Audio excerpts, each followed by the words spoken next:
நம்ம பீஃப் தால்ச்சா சூப்பராக ரெடி ஆயிடுச்சு. Hello friends, welcome to my channel Sneha's cooking diary. இன்றைக்கி நம்ம பீஃப் தால்ச்சா செஞ்சுக்கலாம்.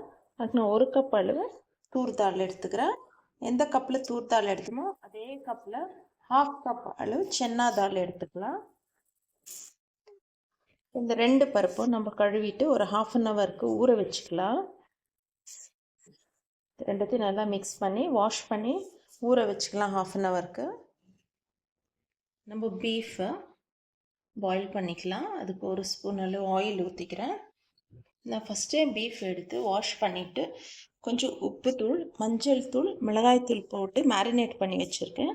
இன்கேஸ் நம்ம மேரினேட் பண்ணலைன்னா பீஃப் அப்படியே குக்கரில் போட்டு கூட நம்ம மிளகாய்த்தூள், மஞ்சள் தூள், உப்பு தூள் அவ்வளோதான். இது மட்டும் தான் நான் போட்டிருக்கேன். இந்த ஆயிலே வதக்கலாம். இந்த பீஃப் எந்த அளவுக்கு இதில் ஆயிலில் வதக்கணும்னா இதில் நம்ம போட்டு இருக்கிற இந்த ஆயில் மசாலாலேருந்து செப்பரேட் ஆகி வரணும்.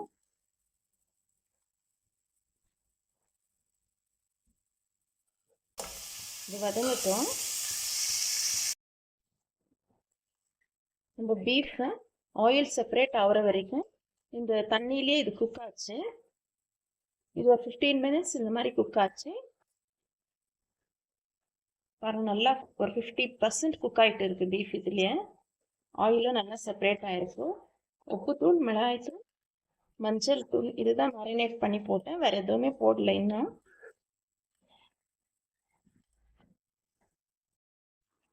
நம்ம 20 மினிட்ஸ் வாஷ் பண்ணி ஊற வச்ச கடலைப்பருப்பு, துவரம்பருப்பு ஊறிடுச்சு. இப்போ நம்ம ஆட் பண்ணிக்கலாம். பருப்பு ஆட் பண்ணிக்கலாம். இப்போ பருப்பும் கறியும் நம்ம தண்ணி ஊற்றி வேக வைக்கலாம்.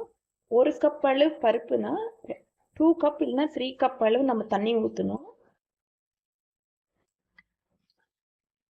தண்ணி கொஞ்சம் அதிகமாக தான் இருக்கணும் தால்ச்சாக்கு. அப்போ தான் அது கரெக்டாக பதத்தில் வரும். உப்பு போட்டுக்கலாம்.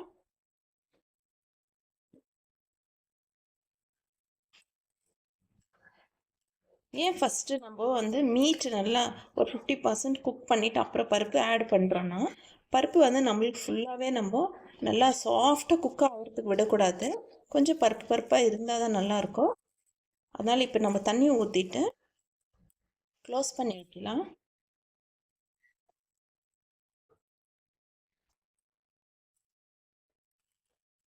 நம்ம தண்ணி ஊற்றிக்கலாம்.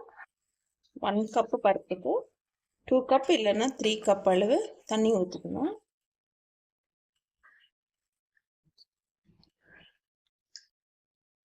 குக்கர் க்ளோஸ் பண்ணிவிட்டு ஒரு 2 விசில் விடலாம். அப்போ இன்னமும் அந்த 50% மீட் குக் ஆகிடும்.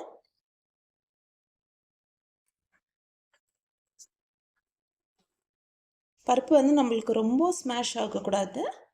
அதனால் ஒரு 2 விசில் விட்டு எடுத்துக்கலாம். நம்ம தால்ச்சா செய்கிறதுக்கு சுரக்காய் கட் பண்ணி வந்துடலாம். நம்ம சுரக்காய் கட் பண்ணிக்கிட்டோம். தால்ச்சா செய்கிறதுக்கு இந்த மாதிரி பெரிய பெரிய பீஸாக கட் பண்ணிக்கணும். தோலெல்லாம் எடுத்துட்டு ஸ்க்ரேப்பரில் தோல் எடுத்துட்டு இந்த மாதிரி பிக் பீஸாக நம்ம கட் பண்ணி எடுத்துக்கலாம். தால்ச்சா செய்ய ஸ்டார்ட் பண்ணிக்கலாம். நம்ம மட்டனும் பருப்பும் வேக வச்சா இப்போ அது குக் ஆயிடுச்சு. இந்த ஸ்டீம் இருக்கக்கூடாது, ஸ்டீம் அப்படியே இருக்குதான். தால்ச்சா செய்கிறதுக்கு ஆயில் ஊற்றிக்கலாம்.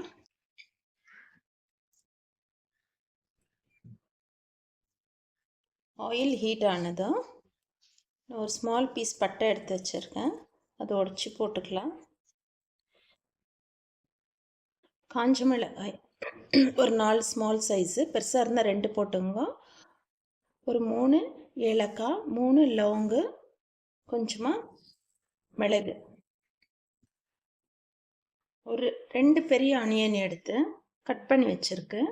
அப்புறம் காரத்துக்கு தேவையான அளவு ஒரு 5 பச்சை மிளகா கண்டிப்பாக இதுக்கு போடணும். இது ரொம்ப நல்லாயிருக்கும். ஆயிலில் போட்டுக்கலாம்.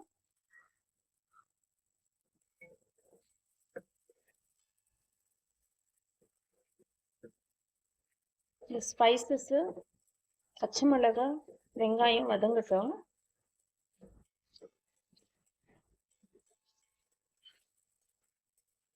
நான் எப்பவுமே சொல்கிறது தான், சில்லி மட்டும் நம்ம காரத்துக்கு தகுந்த மாதிரி தான் ஆட் பண்ணிக்கணும். 1 ஸ்பூன் ஜிஞ்சர் கார்லிக் பேஸ்ட் எடுத்து வச்சுருக்கேன். ஜிஞ்சர் கார்லிக்கு பச்சை மிளகா நான் சேர்த்து அரைச்சி வச்சுருக்கேன்.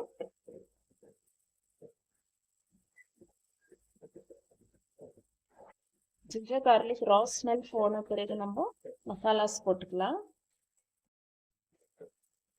நம்ம ஜிஞ்சர் கார்லிக் ரா ஸ்மெல் போனதும் நம்ம மசாலாஸ் போட்டுக்கலாம். எடுத்து வச்சுருக்க 1 ஸ்பூன் மிளகாய்த்தூள், தனியாத்தூள், கரம் மசாலா, மஞ்சள் தூள், மட்டன் மசாலா ஆட் பண்ணிக்கலாம். இதுவும் ஆயிலில் நம்ம ஃப்ரை பண்ணிக்கலாம். ஆயில் இன்னும் கூட கொஞ்சம் ஊற்றிக்கலாம். மட்டன் வேக வைக்கிறதுக்கு நம்ம ஆயில் ஊற்றிருக்கோம்.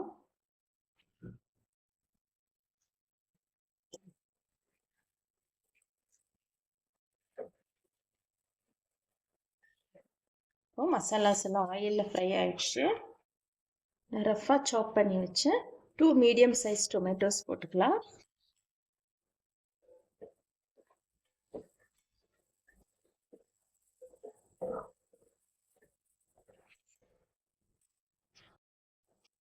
டொமேட்டோ வதங்குறதுக்காக உப்பு போட்டுக்கலாம். ஆல்ரெடி நம்ம மீட்லேயும் உப்பு போட்டிருக்கோம், பருப்பு வேக வைக்கும் போது கொஞ்சம் சால்ட் போட்டிருக்கோம். உப்பு பார்த்து போட்டுக்கணும். இப்போ நம்ம கட் பண்ணி வச்சுருக்கேன் காய் போட்டுக்கலாம். சுரைக்காய் சைஸு சுரைக்காய் இந்த மாதிரி தான் பெரிய சைஸாக கட் பண்ணி போடணும். ரொம்ப சிறுசாக இருந்தால் அது குழஞ்சிடும். இது நல்லா இந்த மசாலா ஆனியன் டொமேட்டோ இல்லை நல்லா மர்ஜ் ஆகி வரட்டும். காய் வேகிறதுக்கு ஒரு 1/4 கப் அளவு நம்ம தண்ணி ஊற்றிக்கலாம். இந்த சுரைக்காயிலேயே நம்ம வதக்கும் போதே கொஞ்சம் தண்ணி விடணும்.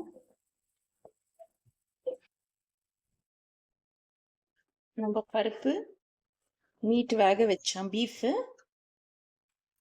சூப்பராக வந்துட்டு இருக்கு பாருங்க.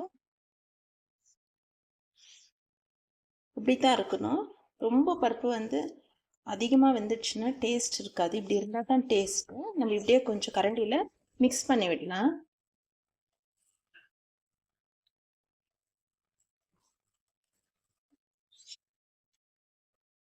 இப்படி பருப்பாக இருந்தால் தான் குழம்பு டேஸ்ட்டாக இருக்கும். பாதி மசிஞ்சிருக்கணும், பாதி அப்படியே இருக்கணும். இது அப்படியே இருக்கட்டும். நம்ம சுரைக்காய் நான் க்ளோஸ் பண்ணி குக் பண்ணிட்டேன். சுரைக்காய் ஒரு 50% குக் ஆகணும்.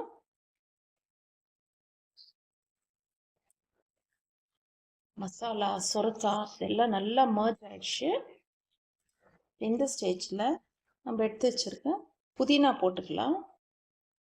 புதினா போடும்போது இந்த ஃப்ளேவர் நல்லா இருக்கும். அதே மாதிரி கொரியாண்டர் லீவ்ஸ் போட்டுக்கலாம். கொத்தமல்லி இலைகள், புதினா இலைகள் போட்டுக்கணும். போட்டுக்கலாம். இது ஒரு மிக்ஸ் பண்ணிக்கலாம்.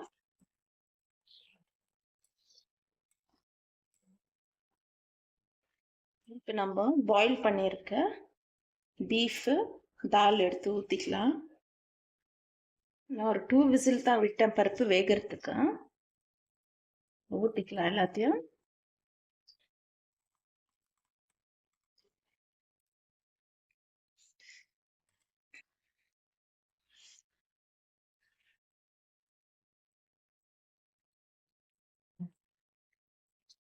இந்த ஸ்டேஜில் நம்ம உப்பு காரம் டேஸ்ட் பார்த்துக்கணும். குக்கர்லையும் கொஞ்சம் தண்ணி ஊற்றிக்கலாம்.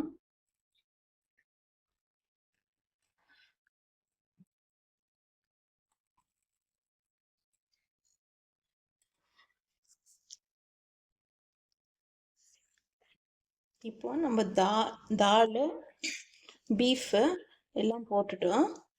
இந்த மசாலா சுரைக்காயிலே இதெல்லாம் கொஞ்சம் மிக்ஸ் ஆகி ஒரு 5 மினிட்ஸ் நம்ம பாயில் ஆகிறதுக்கு விடலாம்.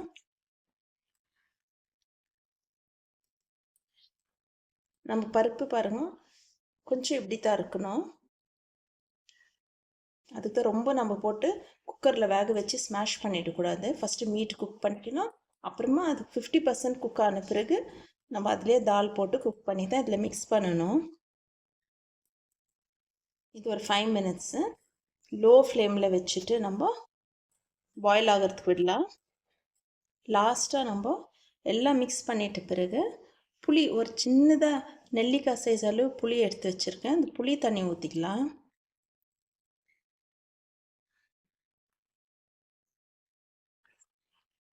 மிக்ஸ் பண்ணிக்கலாம். பீஃப் தால்ச்சா நம்ம 5 மினிட்ஸ் விட்டோம் பாயில் ஆகிறதுக்கு. சூப்பராக நம்மளுக்கு பீஃப் தால்ச்சா ரெடி ஆயிடுச்சு. நம்ம வெஜிடேபிள், பீஃபு, தால் எல்லாம் போட்டோம். சூப்பராக ரெடி ஆயிடுச்சு. பாருங்கள், பருப்பு அங்கங்கே அப்படி அப்படியே இருக்குது. அப்படி தான் இருக்கணும். பருப்பும் நம்மளுக்கு பாதி அப்படி அப்படியே தான் இருக்கணும். அப்புறம் நம்மளுக்கு காய் கூட பாருங்கள் கரெக்டான பதத்துக்கு வெந்திருக்கு. பாருங்கள் கரெக்டாக வெந்திருக்கு சொரக்கா கூட. அதுவும் ரொம்ப வெந்துடுச்சுன்னா டேஸ்ட் இருக்காது. இப்படி தான் வெந்திருக்கணும். ஓகே, இப்போ நம்ம சர்வ் பண்ணிக்கலாம். இந்த பீஃப் தால்ச்சா நம்ம குஷ்கா கூட சாப்பிட்லாம், பிரியாணி கூட சாப்பிட்லாம், பரோட்டா, சப்பாத்தி இது கூடலாம் சாப்பிடும்போது ரொம்ப டெலிஷியஸாக இருக்கும். இது ரொம்பவே டேஸ்ட்டாக இருக்குது ஃப்ரெண்ட்ஸ். நான் செஞ்சதுனால இது சொல்லலை. நீங்கள் ஒன்ஸ் ட்ரை பண்ணி பார்த்துட்டு எனக்கு கமெண்ட்ஸில் தெரியப்படுத்துங்க. எப்படி இருந்துச்சுன்னு உங்கள் ஃப்ரெண்ட்ஸ் ரிலேட்டிவ்ஸ்க்கும் ஷேர் பண்ணுங்கள் நீங்கள் செஞ்சு சாப்பிட்டு.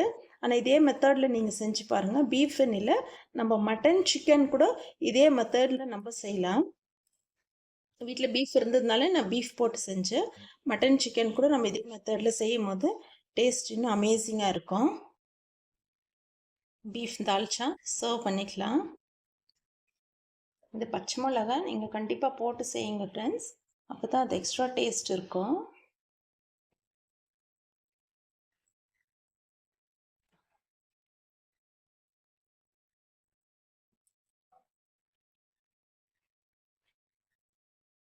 ஓகே ஃப்ரெண்ட்ஸ், நம்ம பீஃப் தால்ச்சா சூப்பராக ரெடி ஆயிடுச்சு. நீங்களும் இதே மாதிரி செய்து சாப்பிட்டு எப்படி இருந்துச்சுன்னு எனக்கு கமெண்ட்ஸில் தெரியப்படுத்துங்க. உங்கள் ஃப்ரெண்ட்ஸ் ரிலேட்டிவ்ஸ்க்கெல்லாம் ஷேர் பண்ணுங்கள். தேங்க்ஸ் ஃபார் வாட்சிங். பாய்.